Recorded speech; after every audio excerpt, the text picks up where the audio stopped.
presentación la presento yo, a ella. Soledad va a hablar sobre los insectos y la salud de los ecosistemas.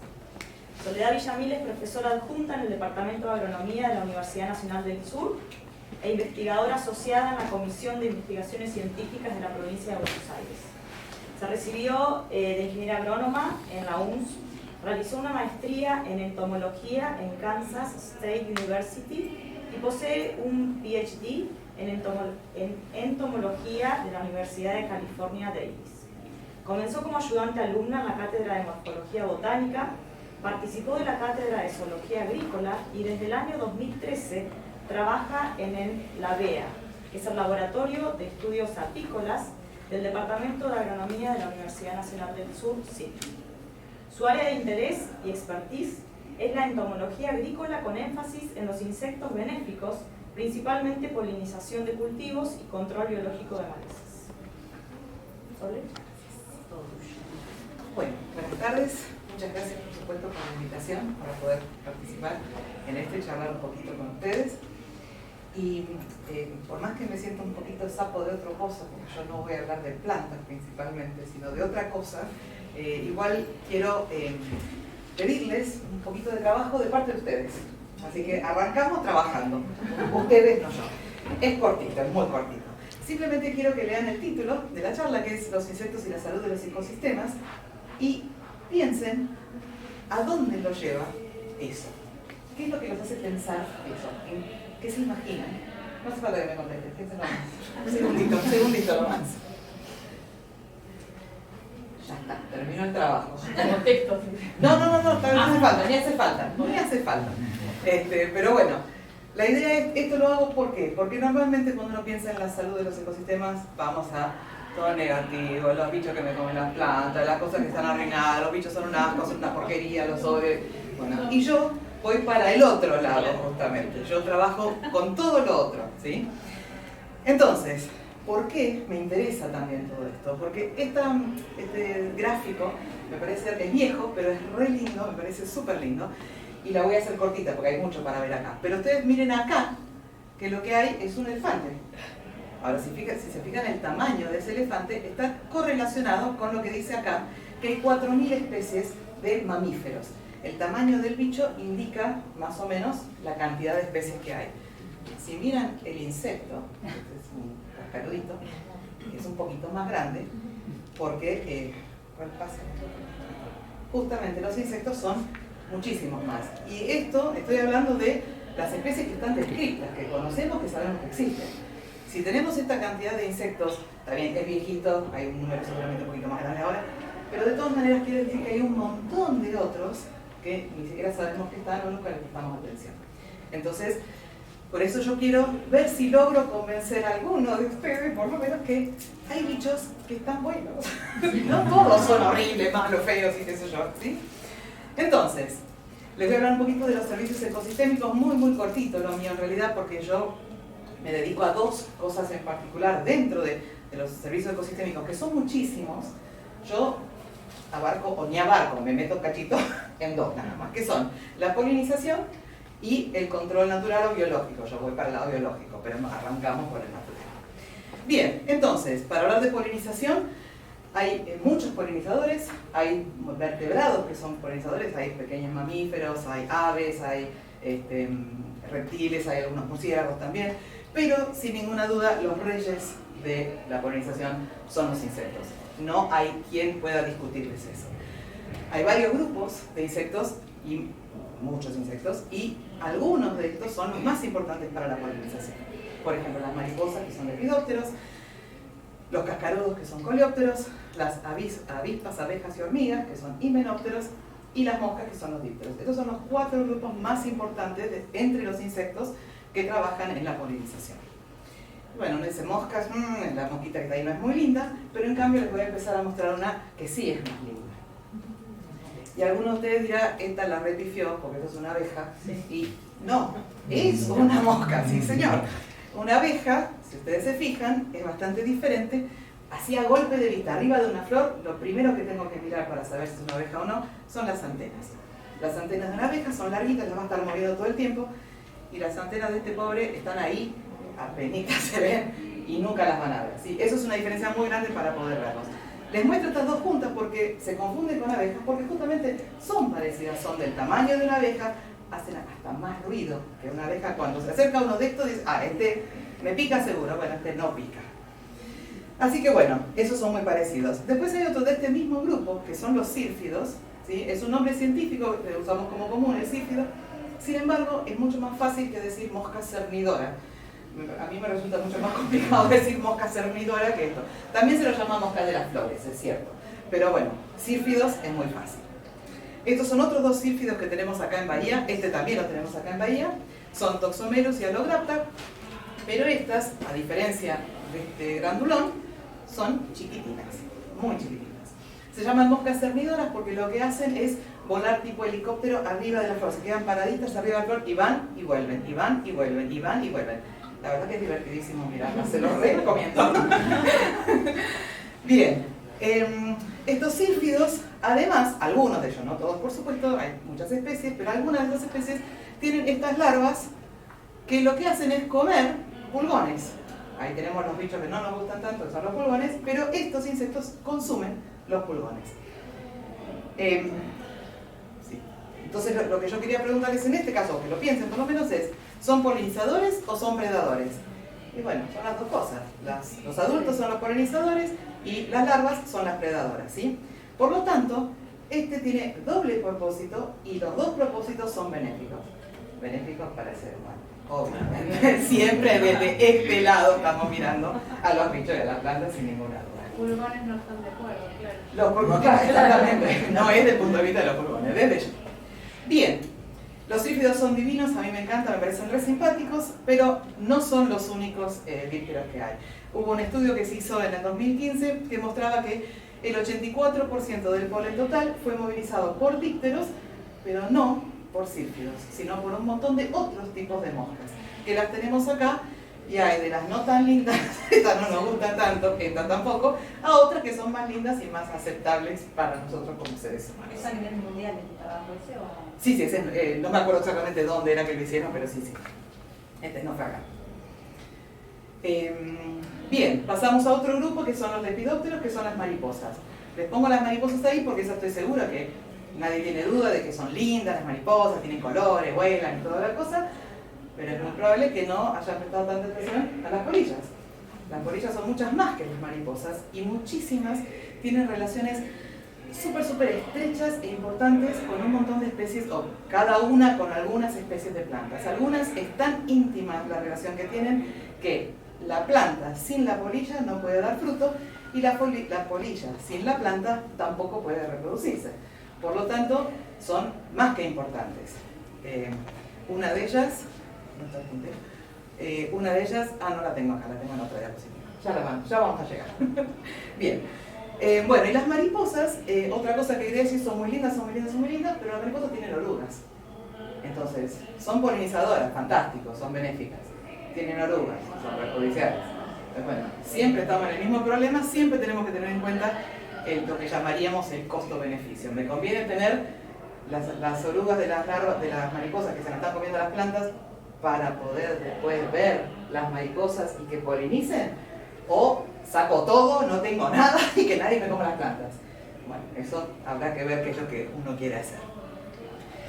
Otro grupo eran los cascarudos, es un grupo muy grande, muy diverso también, y hay un poco de todo acá.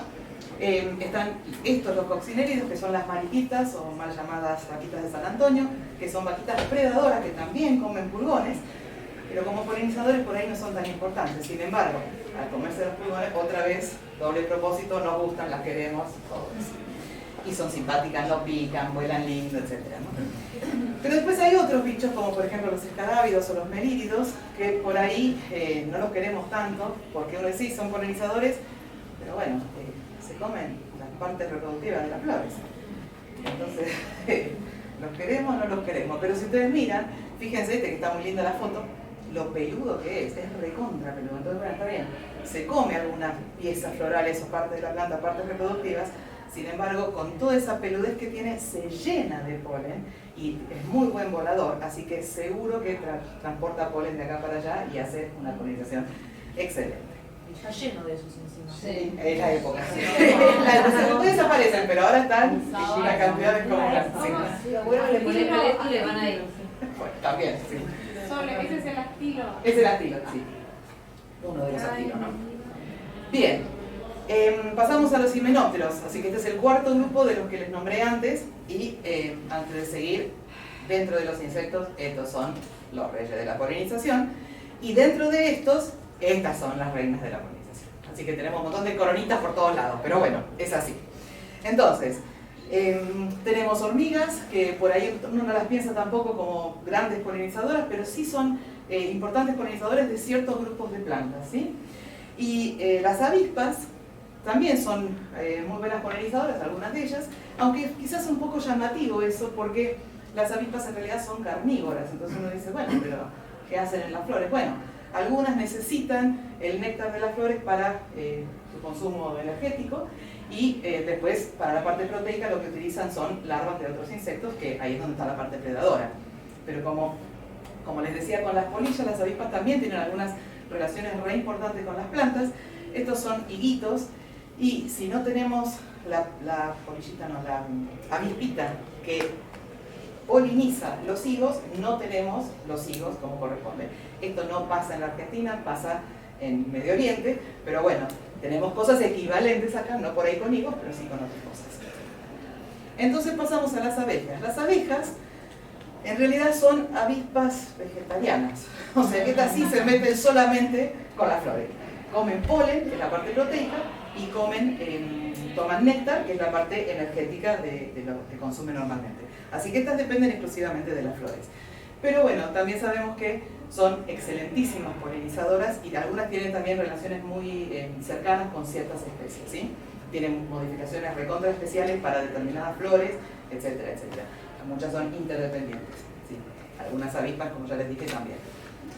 Bien, abejas, hay un libro entero de 900 y pico de páginas, por ejemplo, que les habla de la cantidad de abejas que hay. La foto de atrás es solamente algunas de las abejas de Estados Unidos, nada más, como para que vean, ¿sí? Este libro de 992 páginas solamente llega a género de especies, ¿sí? Ni siquiera a las especies, o sea que hay muchas. Si ustedes pensaron que la abeja era la abeja melífera, bueno, estamos bastante lejos de eso. Hay 20.000 especies de abejas descritas en el mundo y 1.100 acá en Argentina. Por más que uno dice, ah, sí, abejas, la melífera, porque es lo que generalmente reconocemos instantáneamente, ¿no? Pero bueno, hay muchísimas más. Bien, acá les muestro algunas de las que tengo acá. Esta es la abeja melífera, esta es una abeja introducida de la zona del Mediterráneo. Y de Europa y de África, ¿no? Pero bueno, tenemos un montón de abejas que son nativas. Entonces, esta es una que es nativa y de hecho está en todos los patios, en todas las casas está porque se la ve muchísimo. Se llama Psilocopa augusti, esta es la hembra y en un momentito les voy a mostrar el macho también. Los alíctidos son estas que se llaman abejas del sudor porque van que se queda la transpiración. Son más chiquitas y son siempre de colores metalizados, muy bonitas, realmente es un verde fuerte, azul fuerte, un color gris plateado, son muy bonitas. Ay, no quise hacer eso. Sole, ¿se puede confundir con tipo moscas? Porque hay moscas. Y hay gente que las confunde. Yo no, pero hay gente que las confunde, qué sé yo. Depende de cada uno. Tienes que fijarte en las antenas, ya lo digo. ¿Hay moscas así con esos colores también medio plateados? Sí. Sí. Entonces no. Pero son muy distintas. No, igual. Son bastante diferentes. Un día charlamos. Bien. Después tenemos bombus y megachílidos. Ahora les voy a mostrar un cachito más de estos. Vuelvo a las abejas, la abeja melífera la pongo más o menos para que tengan una relación de cómo es una abeja melífera, que la puedan ver más de cerca. Muchos no se acercan a las melíferas. Esta es la Psilocopa augusti que les mostraba recién, que son abejas carpinteras, hacen agujeros o nidos en la madera, por eso la gente muchas veces no las quiere, pero son excelentísimas polinizadoras. Esta es la más común acá en nuestra zona y este es el macho. Nada que ver con la hembra, pero ese es el macho. Esta es la otra especie que tenemos acá de Psilocopa, tamiskensis, es toda negra y no tiene estos laterales naranjas como la Psilocopa augusti. Después tenemos esta otra, que es Psilocopa splendidula, es un poquito más chica, con un color metalizado azulado, ¿sí? Y el macho y la hembra son bastante parecidos, así que el macho no es rubio como acá, pero estas son más parecidas entre sí. Después tenemos Bombus bellicosus, que es un abejorro, también le dicen abejorro, pero es muy distinto porque es mucho más parecido en realidad a la abeja melífera en su forma de vivir y trabajar y moverse, ¿sí? Este es nativo de acá, lo tenemos en la zona. Y este otro lo puse, no es de nuestra zona específicamente, Bombus pauloensis, pero es argentino también, y es un poquito más al norte. En realidad si vamos hasta, ¿dónde? Penderó, creo que era, que encontré un montón ahí nativos dando vueltas por todos lados. Pero lo pongo acá porque este es uno que se comercializa acá en la Argentina. Es nativo de Argentina y se comercializa para polinización en invernáculos. Entonces por eso me parece que es interesante que sepamos esto. Es muy posible que lo encuentren como Bombus atratus, porque cambió el nombre hace relativamente poco. Pero lo comercializan como Bombus atratus. Sin embargo, bueno, ahora se llama pauloensis. Bien, y seguimos con abejas porque hay muchas. Entonces estos son los alistidos de antes. Los melisodes son otro grupo, es un poco más difícil, hay un grupo muy grande, muy difícil de discernir entre ellas, son muy parecidas, pero lo que es interesante, si se fijan acá, tiene como estos pantalones que parecen palazos, y ahí es donde lleva el polen, todo eso lleno de polen. Pero dale con apretar lo que no corresponde. Estos son coletes, hay un grupo muy grande de la familia colétidos que hacen, tienen muchísimos comportamientos diferentes. Y estos que están acá son los megachiles, que es otra abeja que muchas veces la odian porque hace esto, ¿sí? Pero bueno, hay que ver otra vez, volvemos al costo y beneficio. Esta abeja anida en cavidades preexistentes, ella no hace agujeros, sino que se mete donde ya hay agujeros, ¿sí? Y lleva el polen en el abdomen, en la parte de abajo del abdomen, nada que ver ni con este ni tampoco con la abeja melífera. Lo que hace es cortar la hojita, como lo están viendo acá, corta la hojita y se la lleva así, volando, se la lleva así y se la lleva al nido, donde forra el nido y ahí es donde pone el huevito, ¿sí? Entonces, ¿cómo? Con pétalos también. Bueno, ¡ay, dale! Este justamente es con pétalos, sí. Bueno, esto es en mi casa, esto no. Pero a mi mamá le hace esto y la odia, bueno, otra vez, normalmente cuando la abeja hace este daño es muy evidente y muy llamativo, sin embargo, la cantidad de daño que puede llegar a hacerle una planta es como mínimo. Nunca supe de abejas cortadoras que hubieran matado una planta por cortarle eso. Puede ser que no les guste, que no quede lindo, estamos de acuerdo. Pero bueno, tenemos la contraparte de tener toda la polinización que hacen, porque también son excelentísimos polinizadores. Bien, terminamos con abejas, chicos, terminamos. Pasamos al control biológico. Las 1100 no iban, no las bajan. No voy a pasar por las 1100, no. Hoy no. Bien, bueno, el control biológico trata de, a grosso modo, de bichos que se comen otros bichos, ¿sí? Yo porque trabajo con bichos, pero ahora vamos a pasar un poquito en detalle eso. Estos son hongos que atacan insectos, esto es la larva del sílfido que habíamos visto antes que está comiendo pulgones, esto es una avispita que pone huevos y estos son los cocones de la avispita. Esto es en realidad es una oruga de una polilla, y bueno, la vaquita predadora ya la vieron, y acá hay fitófagos que son insectos que se comen las plantas. Los insectos que se comen las plantas también pueden ser muy buenos como controladores biológicos, porque pueden comer malezas. De hecho, con eso trabajo yo, así que les puedo asegurar que se las pueden comer y mucho. Bien, ¿qué es exactamente el control biológico? De Bach, en el 64, hizo una distinción. De Bach era como el padre del control biológico desde el punto de vista entomológico, por lo menos, ¿sí? Y él definió primero que nada el control natural, que es el mantenimiento, lo reduje mucho, lo dice chiquitito, es el mantenimiento de la densidad de una población, de un organismo, dentro de ciertos límites, por acción de factores ambientales, bióticos o abióticos. Es decir, que hay factores bióticos y abióticos que mantienen a un determinado organismo en un cierto número, es decir, el equilibrio que hay en un ecosistema, ¿sí? Ahora, a veces no está ese equilibrio o algo pasa que se desacomoda, entonces se puede usar el control biológico, que sería usar la acción de parásitos, predadores o patógenos para mantener la densidad de población de otro organismo en un promedio más bajo de lo que ocurriría si no estuviera ese organismo. Es decir, lo que se usan son lo que se llaman enemigos naturales, ¿sí? Esos enemigos naturales incluyen, como les dije antes, Predadores, parásitos, parasitoides, patógenos y competidores. Acá pueden ver, esta era la oruga que les decía antes, que tiene todas las pupas de la avipita encima. Pobre, esa oruga ya no va a funcionar más. Acá viene la vaquita lista para comerse los pulgones. Acá hay un coleóptero, un cascarudo que está atacado por hongo. Y estas son plantas que están atacadas por enfermedades de plantas, ¿sí? Cualquiera de esos funciona como control biológico. Repito, hay un montón de enemigos naturales.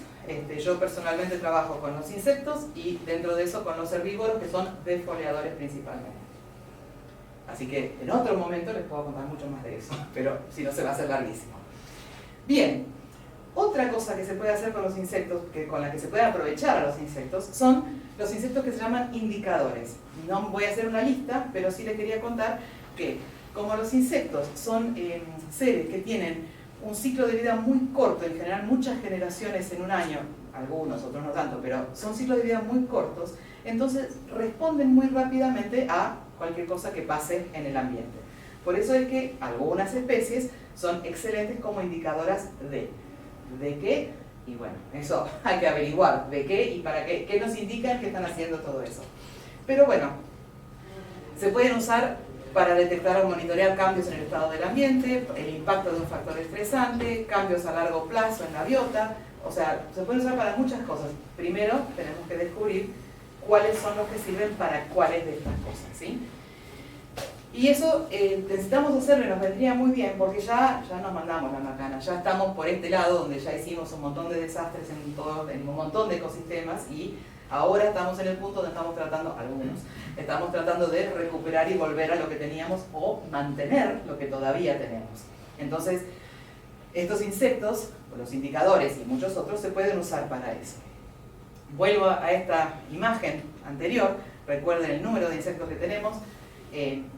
No tenemos una gran cantidad de gente, tenemos una gran cantidad de gente que estudia insectos, sí, pero hay muchísimos más insectos que la gente que los estudia, entonces necesitamos saber muchísimo más, nos falta un montón de información, ¿sí? Pero bueno, justamente acá yo no conozco insectos indicadores, así que yo puedo decir, este indica tal cosa, este indica tal cosa, pero bueno, tampoco conozco tanta gente que se haya dedicado a estudiar insectos, acá en esta zona estoy hablando, ¿sí? Y si lo estudiaron, quizás no estudiaron ese tema en particular, entonces bueno, seguimos teniendo faltante, ¿sí? Entonces bueno, ahora, en conclusión lo que yo quería decir, un poco lo mismo que dijeron las chicas, que si nosotros podemos dejar corredores biológicos o parches de vegetación espontánea nativa aún mejor, vamos a poder lograr una biodiversidad mucho más importante y justamente vamos a poder utilizar especies benéficas que nos ayuden a contrarrestar otros problemas que tenemos.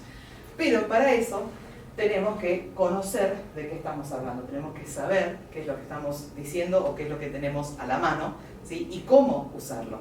Entonces, usar insectos indicadores, si sabemos cuáles son y sabemos qué nos indican, o nos pueden decir cuál es justamente la salubridad del ambiente, cuán saludable es un ambiente o no, o cuán poco saludable es. Pero además, antes de terminar, por más que ya se me fue, muchas gracias, antes de terminar yo quería que vuelvan a esa primera pregunta que les hice y vean si ahora que yo les mostré un montón de cosas benéficas, a lo mejor no odian tanto a los insectos y si yo logré eso con una persona ya estoy contenta. Así que bueno, con eso sí termino. Muchas gracias.